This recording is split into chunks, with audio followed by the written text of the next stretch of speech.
नमस्कार।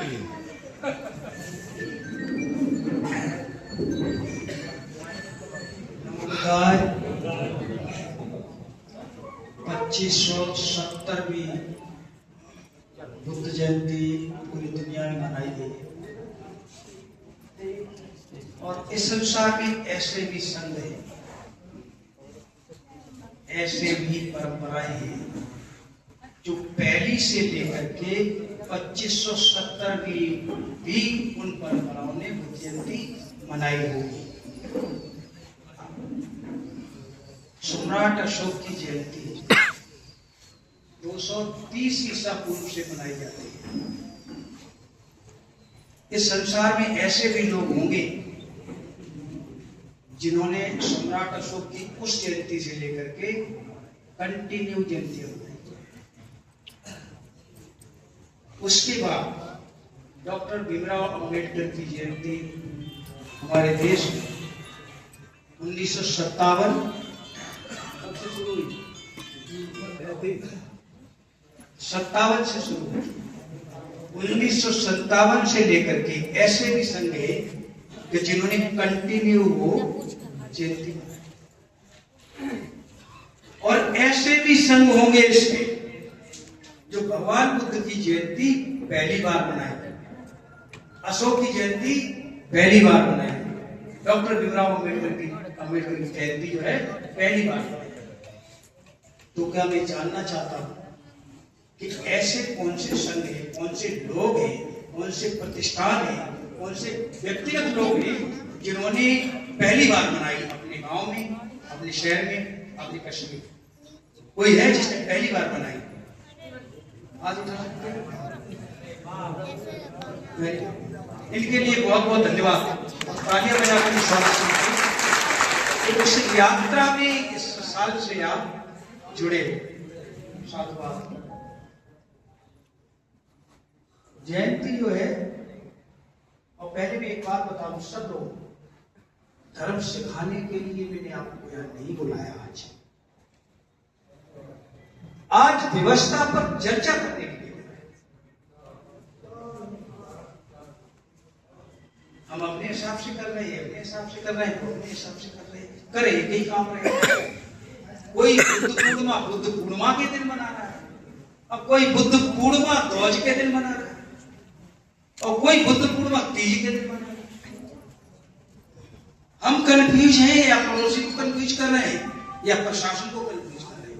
इस व्यवस्था पर चर्चा करने के लिए यहां हमने आप लोगों को एकत्रित किया। बहुत मुश्किल इकोनॉमी प्रॉब्लम है। तो जयंती होती है तो एक महीना पहले से ग्रुप चंदाबाजी शुरू करते हैं। हमारे समाज में ऐसे सेठ नहीं है, सुगत थे ऐसे उठा करके 1 करोड़ रुपया दे दिया तो ले जाओ सुरेश हो जयंती करो, खर्चा हो जाए तो ले जाओ। है कोई ऐसा? नहीं। हम सब चंदा करते हैं और इस चंदे से जयंती मनाते हैं, एक एक पैसा खर्चा करते हैं, उसका हिसाब रखते हैं। ये मिशन हम लोग ऐसे आगे बढ़ा रहे हैं। तो ये उसके बाद क्या होता है, जहां जयंती हो जाती है वहां 8 दिन के बाद फिर 2 पार्टी हो जाती है। मैंने देखा ऐसा कहीं कहीं, किसी की संघ में ऐसा होता है नहीं होता। और एक संघ था और जयंती होने के बाद क्या हुआ, 2 संघ हो गए। इसका समाधान क्या है? इस समस्या का समाधान खोजने के लिए मैंने आप लोगों को बुलाया। जयंती या पूर्णमासी बनाने के बाद हम 1 साल तक क्या करें, आगे की तैयारी कैसे करें। प्रशासनिक समस्याएं आएंगी और जबरदस्त आएंगी।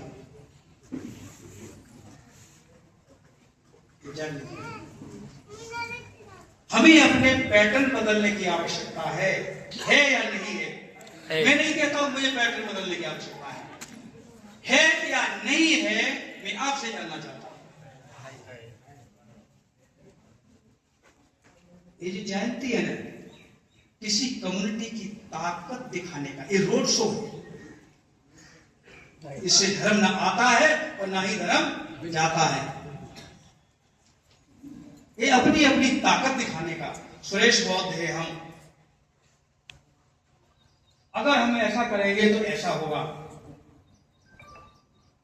कोई पॉलिटिक्स से मनाता है, तुम्हें ऐसा करूंगा तो मेरा ऐसा हो जाएगा।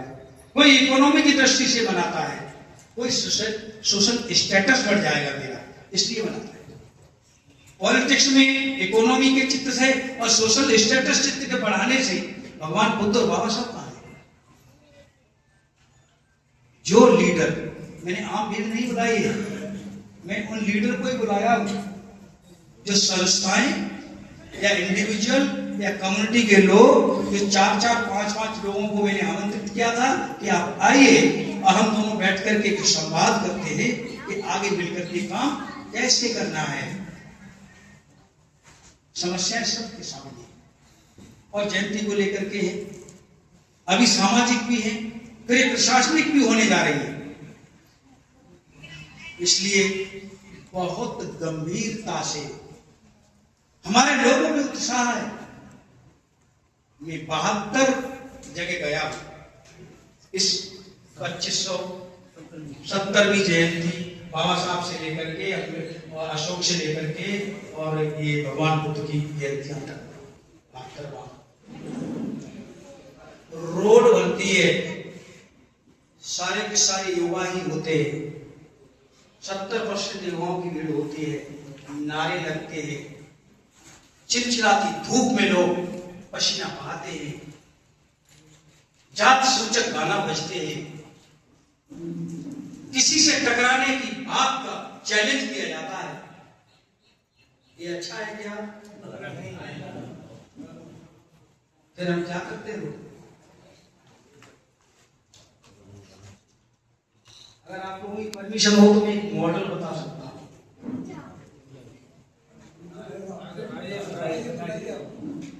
बुद्ध जयंती कैसे मनानी चाहिए, कृष्ण जयंती कैसे मनाई जाए, कन्हैया आरती कैसे मनाई जाए।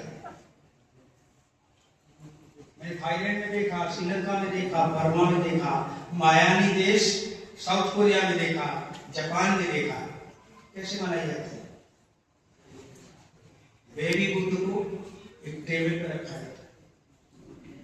सिस्टम बता रहा हूं, अगर नहीं बताएंगे तो जानोगे कैसे, और नहीं जानोगे तो करोगे कैसे, और नहीं करोगे तो आपकी जयंतियां करों करके बिल्कुल खत्म हो जाएंगी, बाय डिक्टेट खत्म हो जाएगी।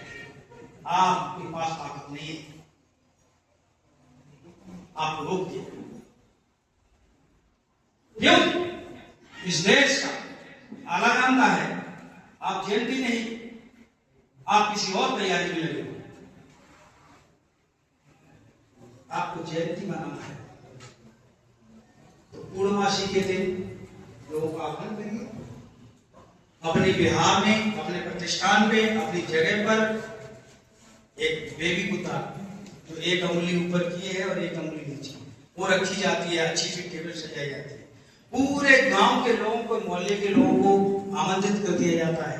वहां की महिलाएं बड़ी खीर बनाकर के लाती है, पुरुष लोग अपने हाथ में फूल लेकर के आते हैं, बड़ी लाइन से आते हैं, बिच्छू लोग ऐसे बैठे रहते हैं और वो आकर के वहां पर एक पानी का टब रखा रहता है, थोड़ा थोड़ा पानी उस बेबी बुद्धा के ऊपर डालते हैं। हो सकता है आप लोगों के दिमाग में आएगा नहीं, ये रिचुअल है, रिचुअल है, आप लोगों के लिए एंगेजमेंट है और ये आप लोगों की श्रद्धा है। वो पानी डालेंगे, जिसे कहते हैं बुद्ध स्नान। लोग निकलते जाएंगे और जो महिलाएं खीर लाती है वो खीर रख देती है, उनके बर्तन को उठा करके पीछे से एक लड़का ले जाता है, वहां खीर खाली करके उनका बर्तन दे देता है और लोग अनवरत चलते रहते हैं। और एक एक तरफ आगे जाकर के बंदे लोग बैठे रहते हैं। कोई बंदे अपने यहाँ भी रक्षा सूत्र बांधा जाता है, श्रीलंका में बांधा जाता है। कोई बंदे ये कहता, या बिहार की कुछ गिफ्ट होती है, जितने लोग आते हैं सबके लिए बिहार की कुछ गिफ्ट होती है। तो छोटी छोटी गिफ्ट सबको मिली, बच्चा आया तो उसको मिला, बूढ़ा आया तो उसको मिला। गिफ्ट लेते हुए फिर आगे चल करके एक डोनेशन बोर्ड बनता रहता है, वहां सब कुछ 1 रुपया 2 रुपया 5 रुपया उसमें डालते हैं। तो एक क्रम चलता है 2 घंटे, पूरे गांव को बहुत अच्छा लगता है। एक तरफ हो जाता है, उसके बाद तब तक 11 बजता है, भोजन का समय होता है। जो आया हुआ गांव से भोजन सारे लोग वितरित करके खाते हैं। तब तक 1 बज जाता है, 1:30 बज जाता है। भोजन खत्म होने के बाद 2 बजे से गांव के लोग सांस्कृतिक कार्यक्रम करते हैं। गांव के लोग जो है इकट्ठे होकर के सांस्कृतिक कार्यक्रम करते 2 बजे तक। तब तक 4 बज जाता है और 4 बजने के बाद फिर बिच्छू लोग आते हैं। 4 बजे से लेकर के 6 बजे तक, कहीं कहीं 5 ही बजे तक 1 घंटा बाद बिच्छू प्रवचन करते हैं। 1 घंटा, 1 घंटा ही कैपेसिटी है सुनने की, समझ पाने की और बोल पाने की। 1 घंटा प्रवचन होता है। उसके बाद 5 बजे के बाद, 5:30 बजे के बाद सारे के सारे उपासक बिहार छोड़ करके अपने अपने घरों को चले जाते हैं। और घरों में जाकर के पूरी पकवान बनाते हैं, अपने पड़ोसियों को बुलाते हैं, बच्चों को मिठाई बांटते हैं, चॉकलेट बांटते हैं और अपने अपने घरों को सजाते हैं। कोई लाइट से सजाता है, कोई फूलों से सजाता है। मंगलाचरण लोग करते हैं, अपने खुद में पूरे परिवार बैठ करके वो ध्यान साधना करते हैं, धर्म चर्चा करते हैं, सूत्र का संगायन करते हैं और पड़ोसियों को मिठाई खिलाते हैं, पड़ोसियों को नृत्य में बुलाते हैं। इस तरह से पूरे दिन का कार्यक्रम बुद्ध जयंती का, बुद्ध पूर्णिमा का इस तरह से संचालित लोग करते हैं बड़ी खुशी खुशी। दूसरे दिन और तीसरे दिन उनका एक अपना डेट होता है। उस दिन लोग सारे के सारे लोग फिर अपने अपने कामों से बिहार में पहुंचते हैं और बिहार में जाकर के फिर वो जो है भंते जी का 2-3 घंटे का प्रवचन होता है। इस तरह से बुद्ध जयंती का कार्यक्रम। हम क्यों नहीं इस तरह के जो फंक्शन हम रोड पे करते हैं, हम अपने अपने मोहल्लों में करें, बिहारों में करें, अपने प्रतिष्ठानों में करें।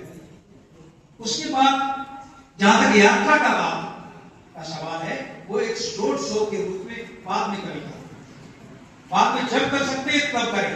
लेकिन बुद्ध पूर्णिमा का जो कार्यक्रम है वो उसी दिन करें जिस दिन बुद्ध पूर्णिमा है, और अपने प्रतिष्ठान में करें, अपने बिहार में करें, अपनी जगह पर करें, अपने मोहल्ले में करें।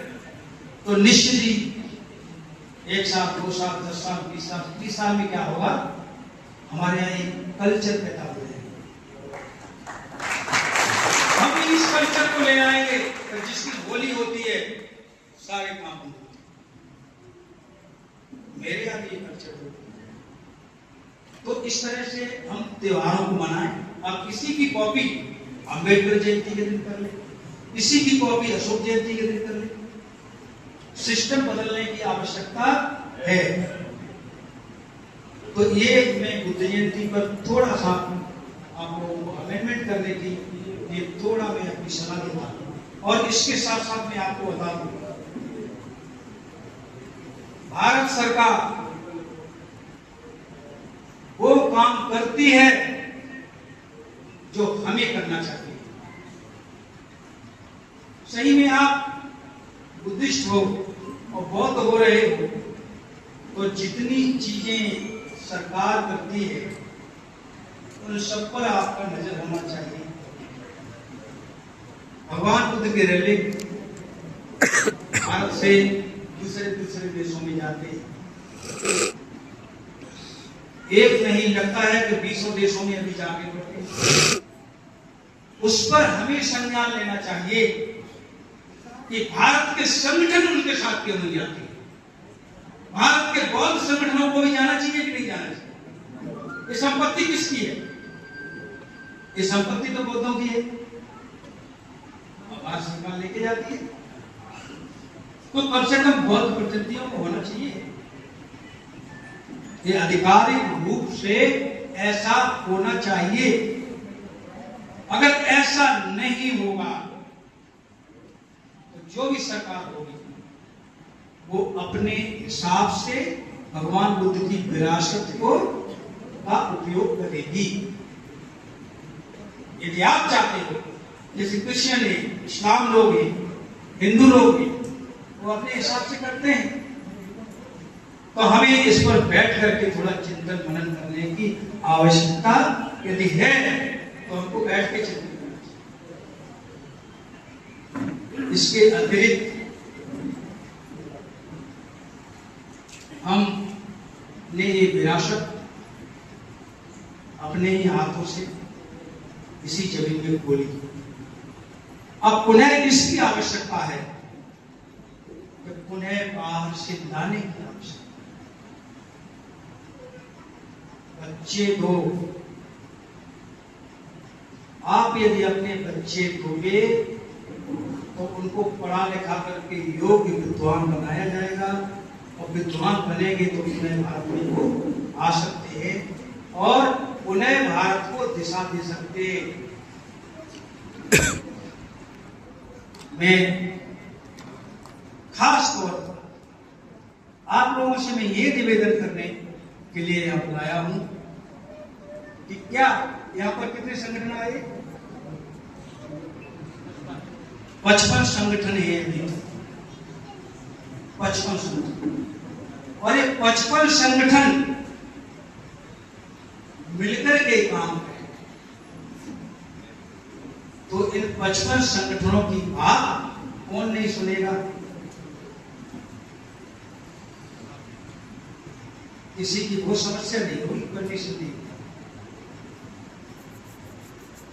मैं बड़े ही कॉन्फिडेंस के साथ कहता हूं, यदि ये 55 संगठन एक सूत्र में,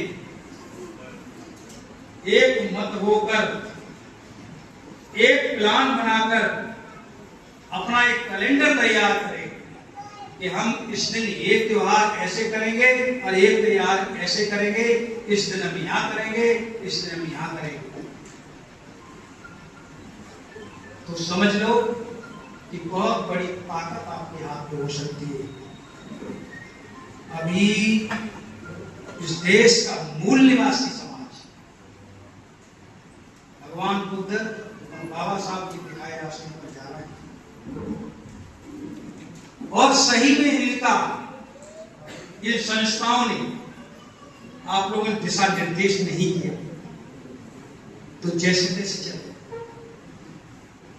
तो जैसे तैसे। हमारी फिर इन जयंतियों का अर्थ क्या होगा? हम जयंतियां इसलिए करते हैं कि हमारे समाज का एक संस्कार बने और एक संगठन हो और इन्हीं एक दिशा में। एक दिशा आप नहीं दोगे तो कौन देगा? इसलिए बहुत महत्वपूर्ण और बहुत ही गंभीरता से आप लोगों को समझने और सोचने की आवश्यकता है। अभी मेंटली में सर कह रहे थे, बहुत अच्छा था, सारे लोग मिलकर के, सारी संस्थाएं मिलकर के मेंटली में जयंती का आयोजन किए, बहुत भव्य हुआ। बहुत सारी चीजें ऐसी हैं जो आगे चलते चलते बढ़ते बढ़ते हम लोगों को अकल आती जाएगी और हम इसमें सुधार लाते जाएंगे। इसी शब्दों के साथ यदि किसी को कोई इस संबंध में जानकारी की आवश्यकता हो, मैं एक बात अपनी तरफ से और बता देता हूं। यदि भारतीय होने के नाते यदि आप बौद्ध धर्म के मालिक बने रहना चाहते हो, अगर आप चाहते हैं कि मैं बौद्ध धर्म का ओनर रहूं, बौद्ध धर्म का मालिक रहूं, तो आपको बहुत गंभीरता से विचार करना पड़ेगा दो चीजों पर, तीन चीजों पर। भगवान बुद्ध की शिक्षा एक, और उन शिक्षा का दैनिक जीवन में अभ्यास दो, और उन दोनों चीजों के बीच में दैनिक रिचुअल्स, कर्मकांड जिसको कहते हैं, रिचुअल्स, शादी, विवाह, संस्कार, अगर आप 3 चीजों को ठीक से करते हो तो निश्चित ही आप बौद्ध पहचाने जाओगे, आपकी बौद्ध कम्युनिटी हो जाएगी, आपकी आइडेंटिटी हो सकती है। इसलिए मेरा निवेदन ये है, और मैं इसलिए और इस कार्यक्रम को बुलाया था, जैसा कि मैंने कई लोगों से, फिरोजाबाद से गुरचंद भाई साहब से भी सलाह लिया कि जयंतियां करते हैं लोग, लेकिन इन्हें कोई धन्यवाद नहीं मिलता। क्यों नहीं इकट्ठा सबको करके एक बार धन्यवाद दिया जाए कि बहुत बहुत धन्यवाद, आप लोगों ने बड़ा काम किया। मैं कभी अकेला था।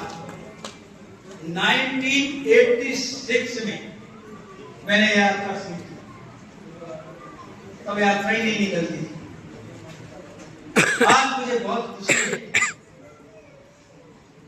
और वहीं से मेरे दिमाग में आया कि मुझे तो कोई धन्यवाद नहीं दिया था, लेकिन इस मिशन में इतने लोग जुड़ गए हैं तो इन्हें कम से कम धन्यवाद दिया जाना चाहिए।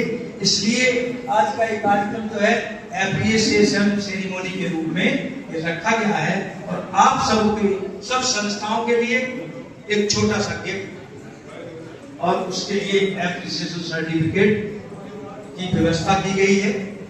और मैं नहीं समझता हूं कि समय भी पूरा होने वाला है। अभी कुछ खास लोग, बनते लोग, उनसे मैं निवेदन करूंगा कि आप लोग थोड़ा थोड़ा जस्ट इसी पॉइंट पे आप लोग थोड़ा बताइए कि जाकर के घर ये लोग कैसे करें। और इससे पहले मैं आप लोगों से परमिशन लूंगा, मैं 2 लोगों को खुद अपने सामने बुलावा करके उनका बेहद दिलाना चाहूंगा। मैं कैलाश जी से निवेदन करूंगा, इसने बहुत मेहनत की इस कार्यक्रम को संपन्न कर। मिस्टर कैलाश, डॉक्टर कैलाश, आइए।